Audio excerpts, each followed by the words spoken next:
Heard great things about the Omniscient reader. I just read chapter 1 and boy, I'm hooked already. We start off, this is the first panel. There's 3 ways to survive apocalypse. Everything is fading away and becoming unclear. But one thing is certain, if you're reading this, you will survive. The end. Then the reader is just like scrolling up like the end. Like what? Can't be like, he's like, why is it finished already? Then we see our main character. His name is Dongchi.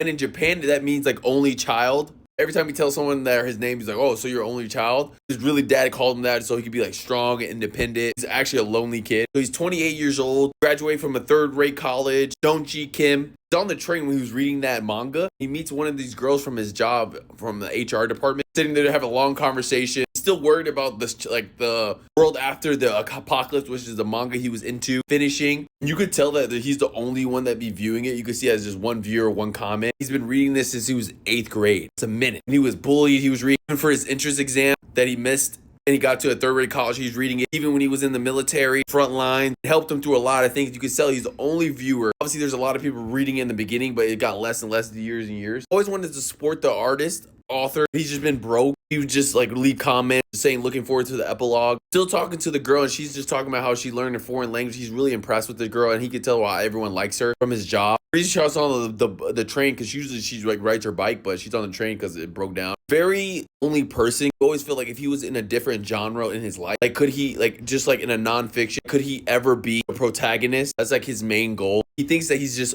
only going to be a mere reader. They're still having a good conversation, whatever. He really doesn't want to talk to her because he's embarrassed. Then he gets a ring on his phone. It's a message. He gets an email from the actual author of the manga he was reading saying thank you. How that only because of him that the reason why he won this contest. And he's like, oh, what? So he wins this prize contest. He's just like, dang. Talking about how the contest is going to start. He's going to give him a special gift and he asks him for his email address. Send him the gift. He could never guess what was going to happen. Ominous looking thing. He was able to publish his story thanks to him because he was the only viewer he ever had. He was wondering if the gift was going to be money because he's been broke. And this is the gift that he gave him. He's starting at 7 p.m. today. TWSA, which is the title of the book. Also, when he tried to go back to looking at the manga, it was gone. Then this ominous looking scene happened. Everyone's like confused what's happened. The train even stops. People think it's a terrorist attack. People are freaking out right now. I don't know what's going on. Then we see this ominous looking guy with his panting, with his teeth open, like, Train makes a full stop. Remember when he said it's going to start at 7 o'clock? Like, boom, the time change. It was sheer coincidence that he looked at his clock and exactly 7 o'clock. Train announcer tells everyone to evacuate.